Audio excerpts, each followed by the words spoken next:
या न्यूज बुलेटिनचे सहप्रायोजक आहेत गोकुळ.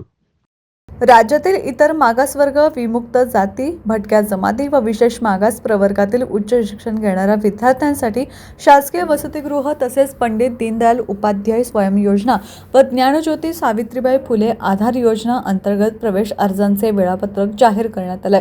वसतिगृह योजनेपासून वंचित असलेल्या विद्यार्थ्यांसाठी या योजनांचा लाभ घेण्यासाठी शासनाच्या अधिकृत ऑनलाईन संकेतस्थळावर अर्ज करावा लागणार आहे. 12वी नंतरच्या उच्च शिक्षणासाठी व्यावसायिक व अव्यावसायिक अभ्यासक्रमासाठी प्रवेश अर्ज करण्याचा कालावधी 6 ते 15 फेब्रुवारी दरम्यान असणार आहे. अर्जांची छाननी 16 ते 18 फेब्रुवारी रोजी करण्यात येणार असून गुणवत्तेनुसार पहिली निवड यादी 20 फेब्रुवारी रोजी प्रसिद्ध करण्यात येईल. पहिल्या निवड यादीनुसार प्रवेशाची अंतिम मुदत 26 फेब्रुवारी अशी निश्चित करण्यात आली आहे.